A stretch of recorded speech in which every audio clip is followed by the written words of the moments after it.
Bienvenue à vous les coureurs. Aujourd'hui on se retrouve pour une nouvelle compétition, mais cette fois-ci pas une compétition officielle, mais bien une compétition personnelle. En effet aujourd'hui on se retrouve pour le 3 km Tour du Lac, un Tour du Lac que j'avais déjà effectué l'année dernière si vous vous souvenez bien, car j'avais fait une vidéo dessus et j'avais fait ce Tour du Lac en 11 minutes et 14 secondes. Si vous souhaitez aller voir cette vidéo, n'hésitez pas à aller checker le lien dans la description. Mais en tout cas cette année on part pour un objectif un peu plus élevé, car oui, on va essayer de faire le Tour du Lac en moins de 10 minutes. Ce qui revient à faire à peu près du 3 minutes 20 de moyenne, car le Tour du Lac fait à peu près 3 km. Sur ce, n'hésitez pas à vous abonner, à liker et à partager cette vidéo. Et maintenant je vous laisse avec la course.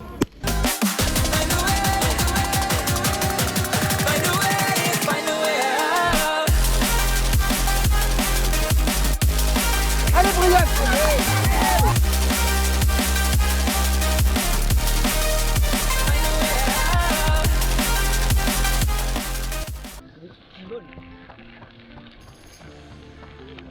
Je sais pas si vous m'entendez les gars, mais là on va faire un footing d'activation. Et en même temps on teste la caméra.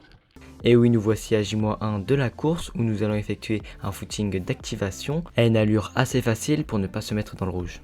Un footing qui est aussi effectué sur le parcours, ce qui nous permet donc de s'habituer à ce dernier.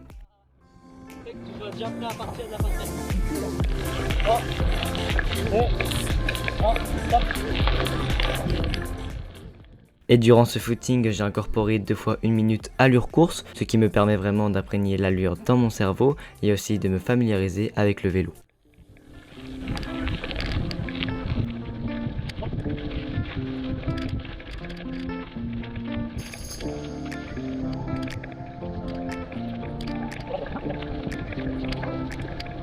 Hop.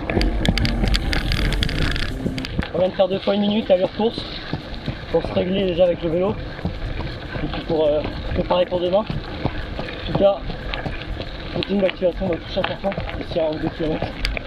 Et puis demain à tout donner, objectif prendre 10 minutes pour le Tour du Lac. Et voilà, c'est parti les gars.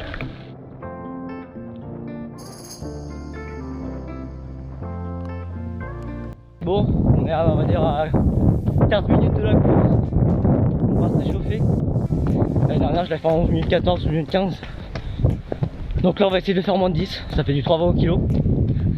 Voilà, donc en tout cas on va tout donner. On va pour faire 15 minutes d'échauffement avec le YAM. On va dire à peu près 20 minutes.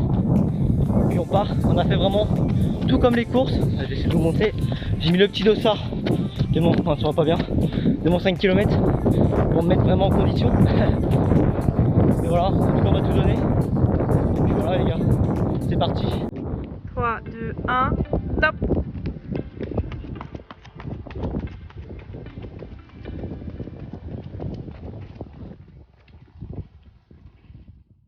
Et après un départ dans les allures, je passe sur les passerelles que vous voyez actuellement à l'écran. Des passerelles où mon père est passé avant moi en vélo, car oui, passer à 18 km/h ici, c'est assez compliqué. Même pour moi en courant, c'est compliqué car le terrain est assez exigu. J'ai donc essayé de relancer direct après avoir passé ce passage.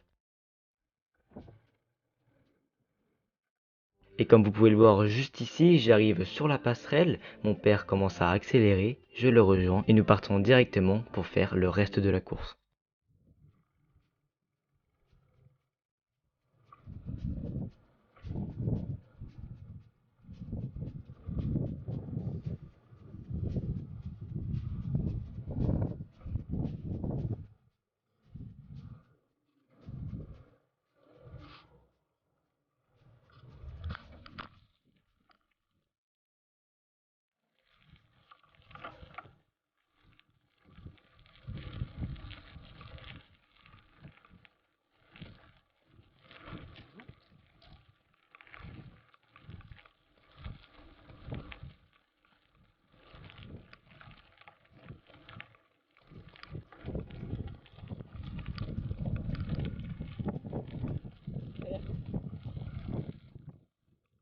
Une course qui à la fin de cette passerelle est quand même déjà bien entamée, car oui, j'ai déjà fait 1 km, ce kilomètre que je passe en 3 minutes 23, ce qui me met donc avec 3 secondes de retard. Mais bon, je ne m'affole pas, car je voulais faire un négatif split, donc j'ai relancé progressivement.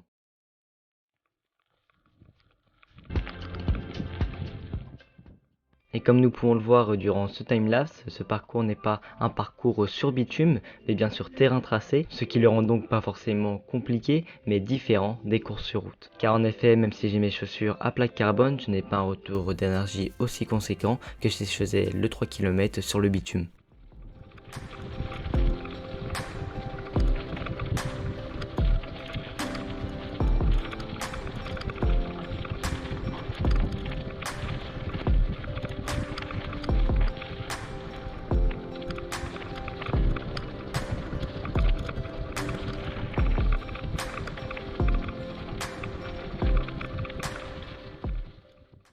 Je continue donc à faire mon tracé sur ce parcours et je suis flashé aux 2000 mètres en 6 minutes 39, ce qui me fait un deuxième kilomètre en 3 minutes 16. Je suis donc maintenant dans les allures avec même une petite seconde d'avance, mais bon, je comptais accentuer cette avance en accélérant dans le dernier kilomètre. Cependant, durant ce dernier kilomètre, nous allons passer par la plus grande difficulté de ce parcours, qui n'est qu'autre qu'une petite bosse de 5-6 mètres, mais avec une pente égale à 8%.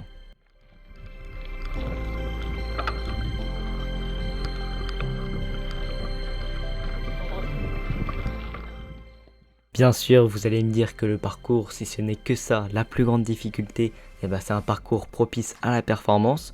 Je vous dis pas le contraire, mais bon, une côte comme ça, alors que le terrain est plat, je vous avoue que ça chamboule un peu l'allure.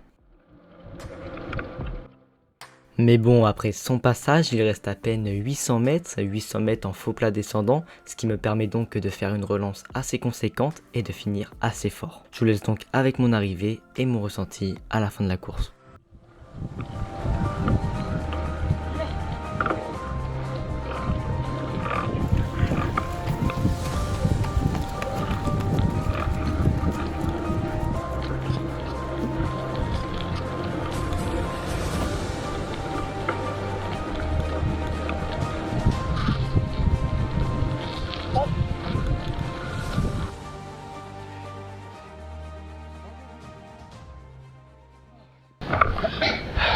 Minutes 51. Bon, 9 minutes 51 secondes. Je voulais faire en dessous de 10 minutes parce que le truc ça peut être 3 km. Donc ça me faisait vraiment un bon petit parcours. Là j'ai fait 9,51 alors que sur piste, ma première compétition au 3 km, j'avais fait 9,53 je crois. Comment dire que je pense que sur piste je vaux mieux. Après c'est peut-être le fait que sur piste si on s'endort, vu que c'est des tours de piste quoi. Mais là je me sentais vraiment bien, j'ai pas du tout été dans le rouge. J'ai réussi à faire un négatif split incroyable. 3,20 sur le premier kilomètre, 3,7 et 3,11 sur le dernier. Après il y avait une belle petite côte. Et puis il y avait une passerelle là où je suis, qui était assez dérangeante parce que c'est assez exigu. Et puis il y avait du passage donc ça ralentit. Mais voilà, une bonne petite course personnelle de fait. L'année dernière j'avais fait 11,15 ou 11,14. Là je fais en dessous de 10 minutes. Comme quoi l'amélioration est vraiment incroyable. Je vous mettrai le lien de la vidéo. Du coup comme j'ai pu le dire dans l'introduction, dans la description de ma course de l'année dernière. En tout cas voilà, j'espère que cette vidéo vous aura plu. Si oui, n'hésitez pas à vous abonner, à liker et à la partager. Et moi je vous dis à très bientôt les gars.